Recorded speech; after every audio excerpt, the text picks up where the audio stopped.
Good morning, folks. It's time for us to begin our class as we study the book of Esther. Get the slide to work. Okay. There we go. Try and get the slides up there. We've got and welcome the folks on the live stream that are watching as well. Appreciate y'all tuning in. As we look at the book of Esther this morning, we'll look at beginning with chapter 1. Verses 10, 11, and 12. We looked over this briefly last week. We want to dwell on some this week and figure out who was this Vashti. Verse 10 says of Esther chapter 1, on the seventh day. Now backing up a little bit, Ahasuerus or Xerxes had a feast for 180 days, 6 months, where he entertained all the nobles and all the princes of the entire empire, after which he had another 7-day feast for just the local princes and regents and so forth, and nobles and high people in authority and politics and all. But on the seventh day, when the heart of the king was merry with wine, he commanded Menuhem, Biztha, Harbona, Bigtha, Agbatha, or Bagtha, I should say, Zether, and Carcass. And I'm wondering if he's full of wine, how he could call these guys names. They're hard enough to call when you're full of coffee, much less full of wine. But anyway, he called these 7 eunuchs who served in the presence of King Ahasuerus to bring Queen Vashti before the king with her royal crown in order to display her beauty to the people and the princes, for she was beautiful. But Queen Vashti refused to come at the king's command delivered by the eunuchs. Then the king became very angry, and his wrath burned within him. Now, you back up to verse, forget which one, verse 4 of chapter 1.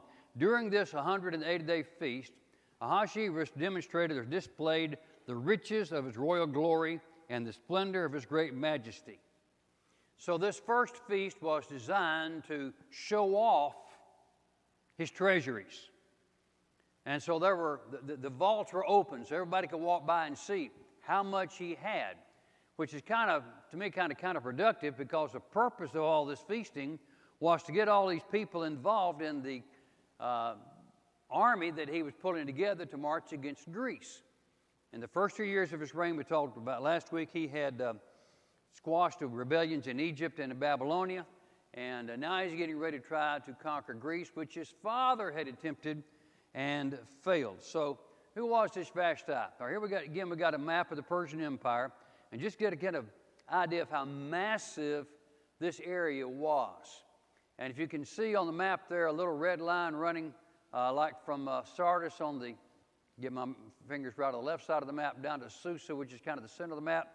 That red line is a royal road. We'll come back to this in a little bit. But from Egypt and Ethiopia all the way to India, all the way to Macedonia, was part of the Persian Empire with areas going up possibly as far north as into what we think of as Russia in that area. To remind everybody, especially those watching on the live stream, we are in the Bible app. There's a lot of these notes and comments and some questions there for further study if you want to research that. Need some help getting that, call me or get me and I'll get with me and I'll help you get into that. According to Herodotus, who was a Greek historian who lived during the time of Xerxes and shortly after, Herodotus, who we call the father of history, but I've learned also others call him the father of lies, because he sometimes manufactured stories to make it look good. But according to Herodotus, Xerxes' queen was Amestris, not Vashti, not Esther. Now, there are a number of guys who have tried to take Amestris and Vashti and make it the same person, or maybe even Esther. And if you use the letters just right, you can twist it around, retranslate it, flip it around, turn it backwards, upside down, whatever you want to do with it, and you can make it out of that. But the record doesn't support that. The secular or non-biblical histories, like Herodotus, there's another one, Ctesias, and Xenophon, they do not mention, or only mention, Amestris and some other wives of Xerxes, but they're never named. So therefore, since they're not named in the histories, they didn't exist. That's how a lot of people consider this. However, the fact that Vashti and Esther are omitted from the secular histories or accounts indicates they're not important to those writers. the Bible mentions only Vashti and Esther because Amestris and the others are not important to the Bible record. And just by comparison, most of us have read Tom Sawyer and Huck Finn by Mark Twain. Mark Twain, if I remember those books right, does not mention the Tennessee River. He mentions the Mississippi, but he doesn't mention the Tennessee or the Ohio or the Missouri. Did those rivers not exist? No, they just weren't important to the story he was writing. And so the fact that they're omitted means they just didn't play into his story. Now, we would think that perhaps Herodotus would have been more accurate, but he was writing, shall we say, a slanted history, one that looked good for Greece and not so good for everybody else. Further, Vashti, we found out, was the daughter of Belshazzar. Amestris was the daughter of Otanes. Now, Amestris was related to Cyrus the Great, the ancestor of Darius, or the cohort with Darius, and of who was the grandfather of Xerxes. So she's in the line of regents and politics that were involved in all of this story of Persia. But so she couldn't have been Vashti, but Amestris could not be Esther either. So why? The first 2 years of Xerxes' reign, he had to take care of rebellions both in Egypt and in Babylonia.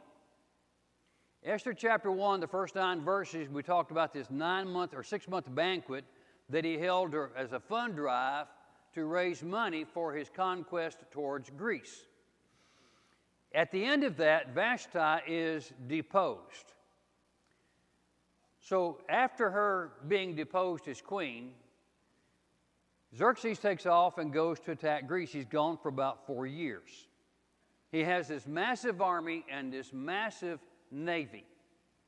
The navy is destroyed, the army is defeated, and while the army is losing, he goes back to Sardis.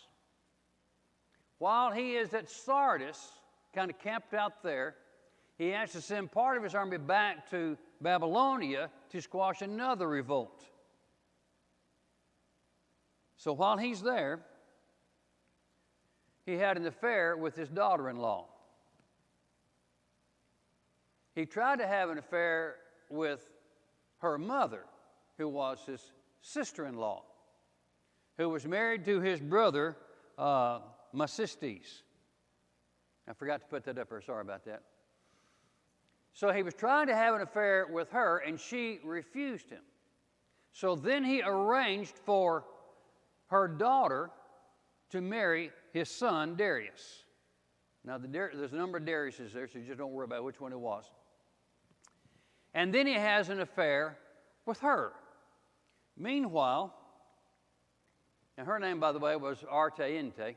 I think how you say that. Amestris, his wife, still back in the palace, had made a cloak or a mantle for him. Very beautiful. And he wore it one day to show off to this girl, Artaente. And she wanted that coat or mantle. Now, later on, Xerxes is going to go to Esther when she calls him into the banquet, and he says, "What do you want up to half my kingdom?" That's kind of a promise those guys kind of made. So he asked her, "What do you want up to half my kingdom?" She says, "I want your cloak." Well, he tried everything in the world to keep from giving her that coat, but he finally gave it to her. Now, Amestris was a little bit on the jealous side, but she was not angry with Artaente. She was angry with her mother, whose name was never given. And so while Xerxes is still at Sardis, she sends somehow her spearmen, and they basically arrest this woman, Artaxerxes' sister-in-law. She has her mutilated, and her parts are fed to the dogs. Cuts off her nose, her ears, her lips, cuts off her tongue, and a couple other parts, and feeds them to the dogs. Then sends her home to her husband. Now, I don't know about you, but that to me does not sound like Esther at all. But these events occurred between the 3rd and the 7th years of Xerxes' reign. So this happened before Esther became queen. So Esther could not be this queen. Years later, by the way, during the reign of Artaxerxes, Amestris had 14 youths buried alive with one of their heads exposed. These were not just 14 kids off the street. These were 14 kids of Persian noblemen. These were going to be guys well up into the echelon of the politics of the empire. But she had that done as a sacrifice to her God. Now you wonder why. Well, she apparently was a very cruel person, by the way. Now, I didn't put this up here. But one of her sons was killed in Egypt, and she got mad about that, so she sent an army down there, and they attacked Egypt, brought the guy back. She had him crucified, and a few other things done to him because of all that. She was very jealous, very vengeful, very wicked, I guess we could say. So her actions do not at all agree with the character of Esther as revealed in the Scripture. So Vashti was not this Amestris. Esther was not this Amestris. So there are other queens, and it's documented elsewhere that Xerxes was a polygamist. He had a number of wives. In fact, he had a number of scandals with the women of his harem and with other women. So this guy that we read about here with Esther, on the one hand, at the beginning, is not as great as we might want to seem. He was very selfish. He was very self-conceited. And the list could go on. Anyway, so back to chapter 1, verses 10 through 12. And on the 7th day, when the heart of the king was merry with wine, he called in these 7 eunuchs to bring Queen Vashti before the queen with her royal crown in order to display her beauty to the people and to the princes, for she was very beautiful, and she refuses. Now, why do that? Why ask her to come? Well, back up again to verse 4. He had already displayed all of the riches and the glory of his empire. What else you got? You show me all these things. What else do you have that would demonstrate your wonder? I have a very, very, very beautiful wife. And he being, shall we say, 3 sheets to the wind, he calls for her to come in to display her beauty. Now, the Jewish tradition, probably manufactured by some rabbi trying to make this look worse than it really was, implies that he wanted Vashti to do a striptease. But there's no evidence of that anywhere in any of the histories or anywhere else. It makes more sense, in fact, the text indicates that she was to parade her crown and her facial beauty, not anything more than that. Perhaps her beautiful robes that she was to wear. And she was supposed to come in and walk her own way, and everybody would gawk at her.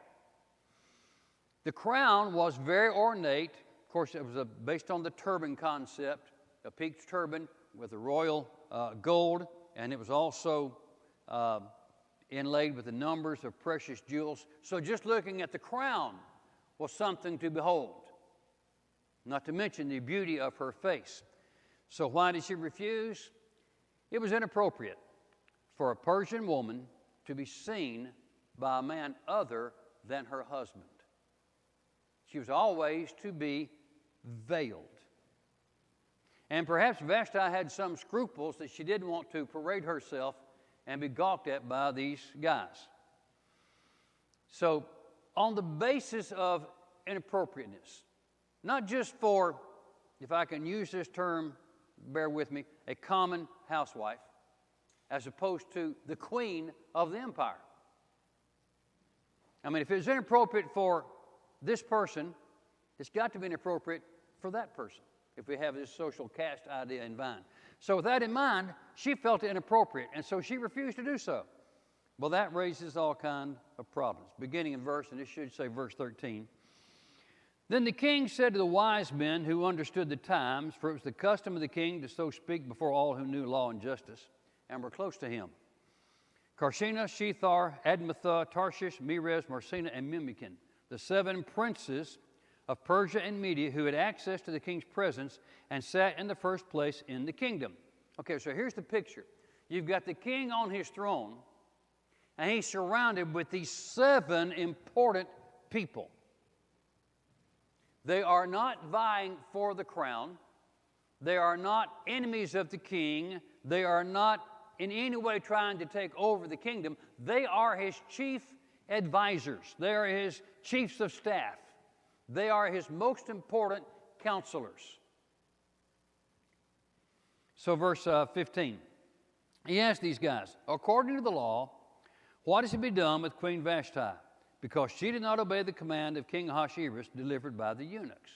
So you guys know the law. What does the law say? We've got a disobedient wife. What do we do? All right, the king always sought the counsel of his advisors in these kind of matters. But their advice to me seems to be more self-centered than kingdom-centered. Because running through their minds is the queen has disobeyed the king. I'm going to go home and say, wife, fix me some coffee. And she's going to say, the queen doesn't have to obey the king, so I don't have to obey you. Now you can see where this is going. That's how they're thinking. Now bear in mind, it's a different culture than ours, different time than ours. I'm not comparing. We're not saying this is the way it should be, so don't anybody get upset about that. So according to the law, what should be done? So verse 16. In the presence of the king and these princes, Memucan said, Queen Vashti has wronged not only the king, but also all the princes and all the peoples who are in all the provinces of King Ahasuerus. For the queen's conduct will become known to all the women, causing them to look with contempt on their husbands by saying, King Ahasuerus commanded Queen Vashti to be brought into his presence, but she did not come. This day the ladies of Persia and Media who have heard of the queen's conduct will speak in the same way to all the king's princes, and there will be plenty of contempt and anger. Now if it pleases the king, let a royal edict be issued by him, let it be written in the laws of Persia and Media so that it cannot be repealed, that Vashti may no longer come into the presence of King Ahasuerus, and let the king give her royal position to another who is more worthy than she. When the king's edict, which he will make, is heard throughout all of his kingdom, great as it is, then all women will give honor to their husbands, great and small. This pleased the king and the princes, and the king did as Memucan proposed. So, Vashti's punishment was she was removed from queenship to the second harem. Now, the king had at least 2, maybe more harems. The first harem were the women that he would, how can I say this, frequent.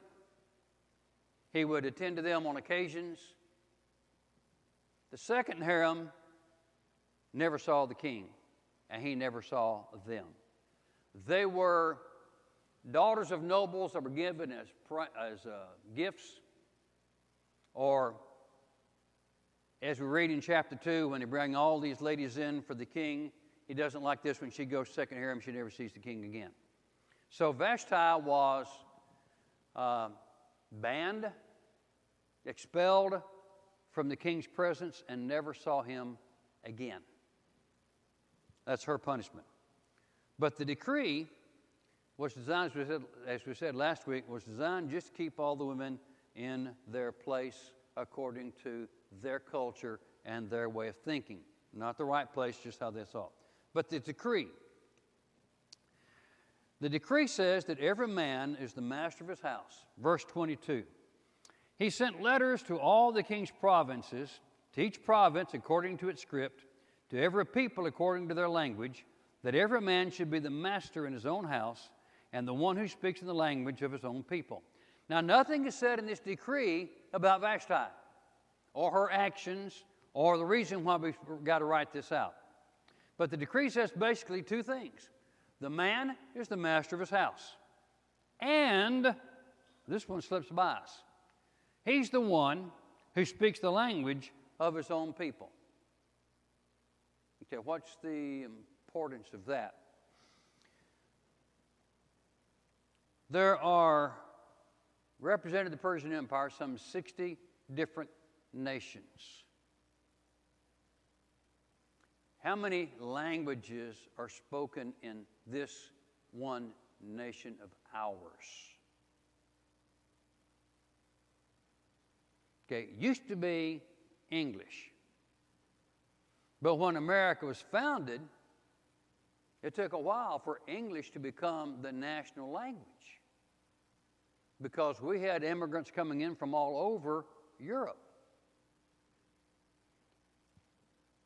But now, walking through the store the other day, this lady was talking on her phone, and I deduced she was from the Middle East. No idea what she was saying. And then there were some other people shopping there, and I figured out they were from some Hispanic nation because they were speaking Spanish, of which I know very little. That's two that I know of. I looked at doing some work for a guy the other day. His last name is Persian in background. I don't know if he speaks Persian or not, but I've met some folks that do.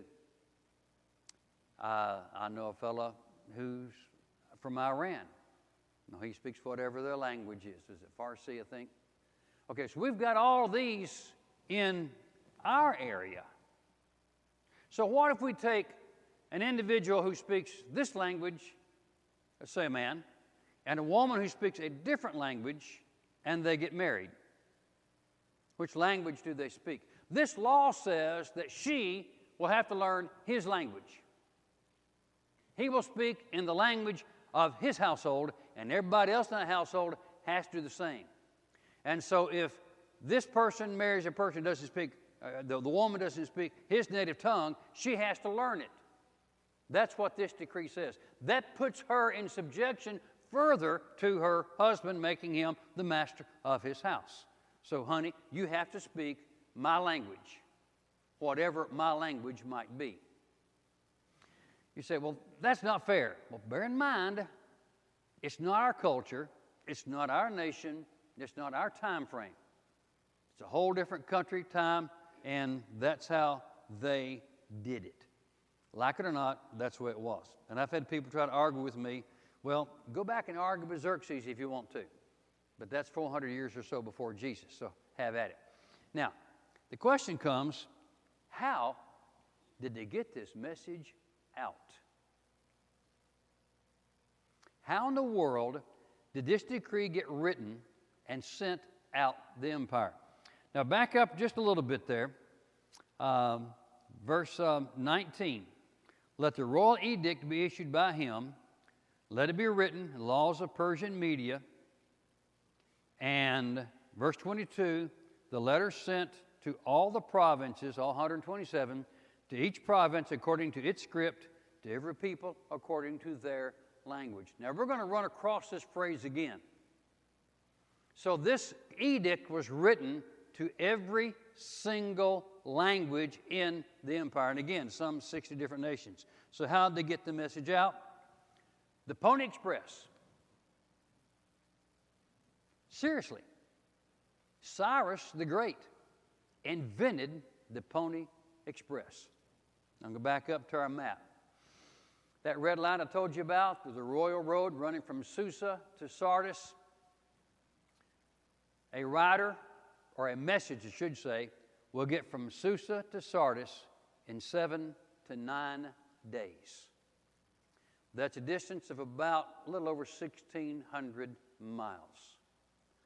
You can walk that in about 3 months. But they would accomplish it in 7 to 9 days. This road, the Royal Road, was made for this purpose. It was not an interstate used by anybody else. There was very little traffic on that road. It was the pipeline of information. And that's all it was used for. When the king went to Sardis, he may have followed that road because that way he would intercept messengers coming and going from both ways. But outside of that, if you were traveling, you didn't take that road. By the way, that's the distance from here to Helena, Montana. So make that drive one day. Okay, that's how far we're going. And that's just that distance. There are other roads that led from Susa to the rest of the empire. Now, this system of Pony Express, see how it works here. The Royal Road was this highway, and it would take about 6 months to follow it. The comment by Herodotus, the historian, he says this. I'll read this is right out of his Book of Histories, Book 8, paragraph 98, if you want to look it up. Now, there is nothing mortal which accomplishes a journey with more speed than these messengers. So skillfully has this been invented by the Persians. For they say that according to the number of days of which the entire journey consists, so many horses and men are set at intervals, each man and horse appointed for a day's journey. These neither see if this is familiar. These neither snow, nor rain, nor heat, nor darkness of night prevents from accomplishing each one the task proposed to him with the very utmost speed. The first then rides and delivers the message with which he is charged to the second to the third, and after that it goes through them handed from one to another, as in the torch race among the Hellenes, which they performed for this goddess. This kind of running of their horses the Persians call, I ain't going to try to say that word. Okay, that's from the text of Herodotus. Cyrus figured out how far a horse could go at full speed before he basically collapsed. And they built stations there. And they had terrific horses and, of course, terrific riders. They didn't have to outrun the Sioux or the Cherokee or the other Apaches that we have in America, but they had this run to make. And at these intervals, there was for lack of a better term, a cabin, and there was a horse and rider there waiting. He would hand off the letter, and he'd take off. He'd get as far as his course could go, there'd be another one. Hand off that letter, and thus it would go. Through day and through night, they would ride to get that message out. And from these points, it was scattered elsewhere throughout the empire. So within a couple of weeks, everyone in the empire had read this edict. Now, according to one scholar, these messages were written in Aramaic and then translated from that, not in Persian, but Aramaic, translated from that into the languages of each country or each area. They were written on animal skin, specially prepared for the purpose, folded and sealed. Does that sound familiar? And off they go. So it would seem to me that this thing was written on several different pieces of vellum, which is animal skin, especially prepared for that purpose, and they were addressed. This one drops off at this one, this package goes on, this one drops off at this station, and so forth. And from there, it's scattered abroad. So this idea of the Pony Express was invented by the Persians. And I think it was Ben Franklin who brought around to America today. So anyhow, that's how the news got out. Now, one fellow, Xenophon, says that he actually was hired by the Persian prince to do this, to actually make this run. So it's the fastest on land travel on earth. And you figure how that worked. And the masterpiece of ingenuity that brought this about. Within 2 weeks, everybody in the empire knew what this edict said. Now, this phrase, according to the laws of the Medes and the Persians, which cannot be changed. We find that in Daniel. We find that here in Esther, but we don't find that anywhere else. No one else indicates that this principle existed.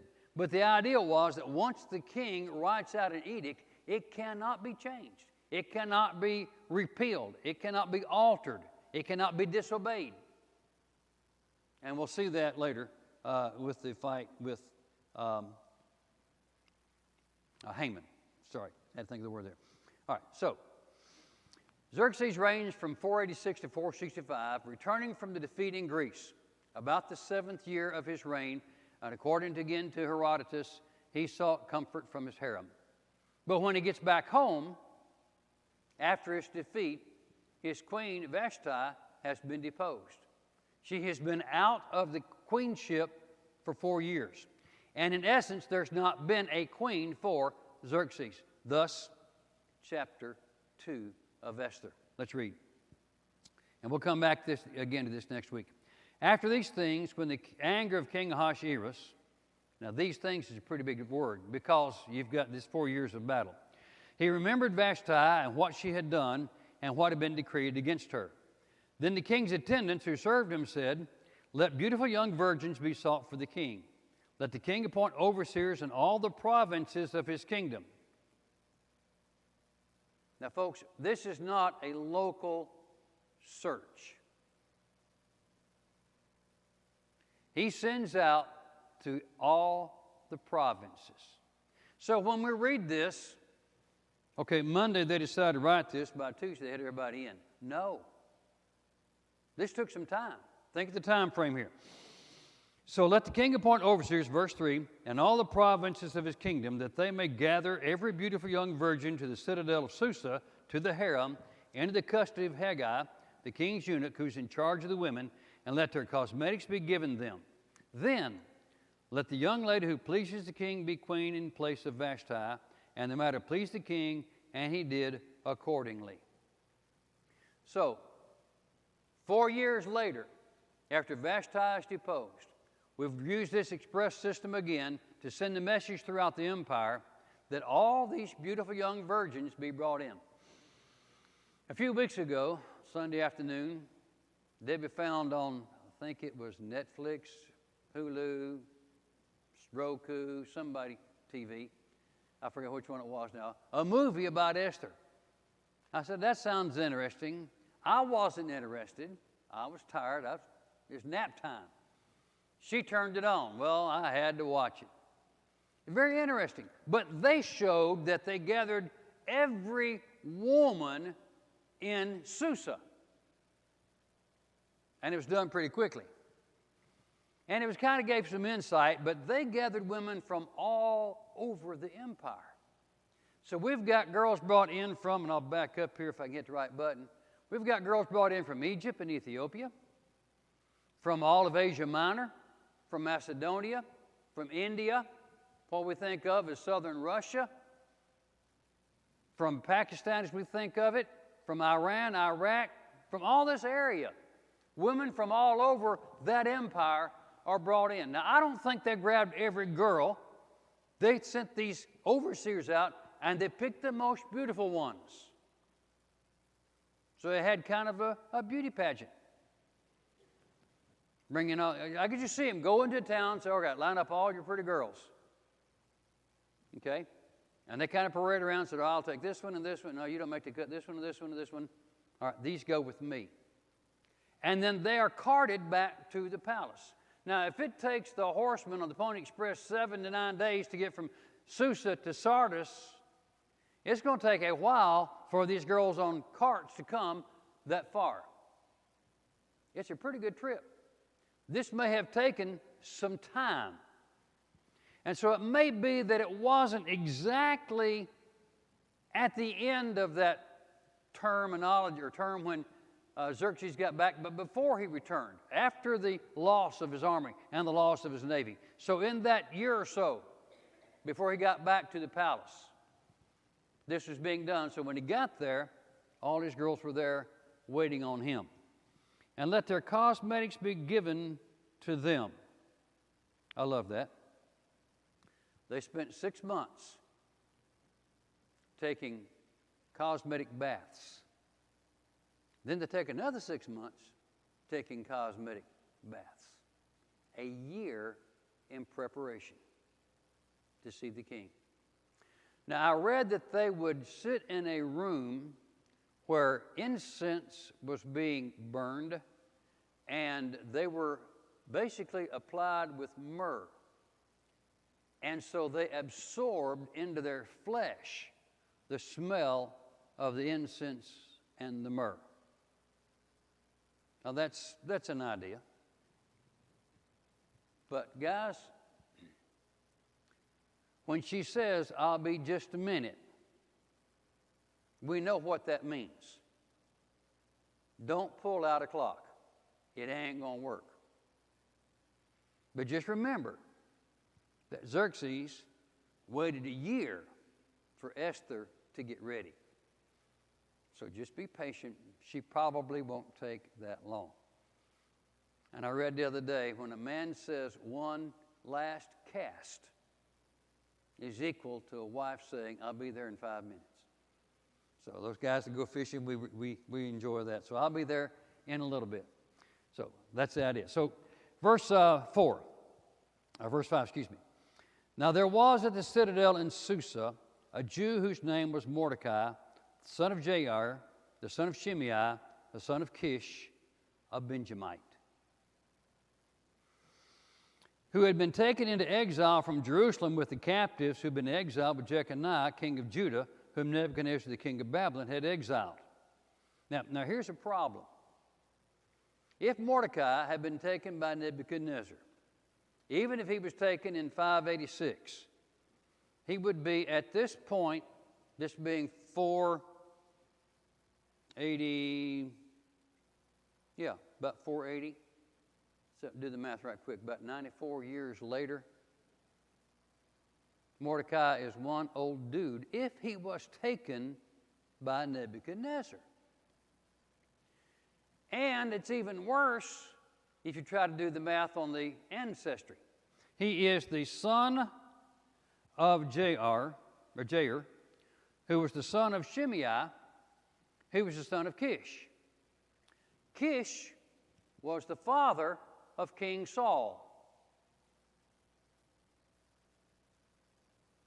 1,000 years or so before Christ. Now, all of a sudden, your mind's whirling. Oh, wait a minute, that don't work. Shimei was his son or grandson, kin to Saul. He's the one who cursed David and threw rocks at him when he's leaving Jerusalem to avoid the attack of Absalom. Genealogically, this doesn't fit. But if we understand that son of does not mean this is the father and this is his immediate son, but son of means descendant of. That makes better sense.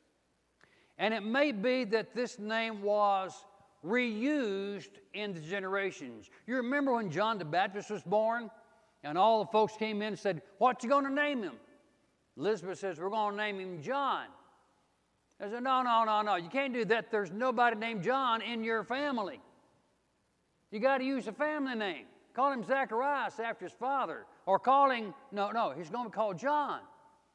Yeah, but that's not in your lineage anywhere. Now, my middle name is William. And the idea behind that is my mother's name, maiden name, was Williams. And so my first name came from my dad's first cousin, to whom he was apprenticed as a bricklayer, and they used William as my middle name, and to honor my mother's family, and my grandmother called me Mark Williams, and I hated it until she died. Then it made me proud. But anyway, I found out that William is an ancestral name into the Trevathan family, all the way back to England, because Trevathan is Welsh in background. So the name William in my family has an ancestry to it. So in the Jewish nation, Kish, who's the father of Saul, Shimei, his descendant, can we have on down the line another great, however many grandsons named Kish, and another great-grandson named Shimei? But all the way down the line, this may have happened. Now, Mordecai in Hebrew is Marduk. Marduk was one of the gods of the Babylonians. Why would you name your child after a Babylonian god? Can it be that Mordecai in Hebrew is Marduk in Persian? And there is evidence of a Mordecai who was well in position in the court of Xerxes later on. We'll come back to that again later on. So this Mordecai did not or was not the great-great-grandson of Kish, but a descendant of Kish. And he was not taken by Nebuchadnezzar, but maybe his ancestor Kish was the name being reused. So that gives some idea there. But anyway, taken in the exile of Jeconiah, and that would have happened, actually that would have taken in 597, not 586, whom Nebuchadnezzar had exiled. He was bringing up Hadassah, that is Esther, his uncle's daughter, for she had no father or mother. Now this young lady was beautiful form and face, and when her father and her mother died, Mordecai took her as his own daughter. Hadassah, the name means myrtle. And Esther, I've been waiting for somebody to ask, I hadn't done it yet. Esther means star. And it's also kin to Ishtar, which is a Persian goddess, and Venus. So named, and Esther would be her Persian or Babylonian name. And translated in English becomes Esther instead of Ishtar. Okay. So that gets us to that point. We'll come back over this and cover that again in more depth and detail next week. We've run out of time for this morning. God bless you. Have a wonderful week and a wonderful day. We're dismissed.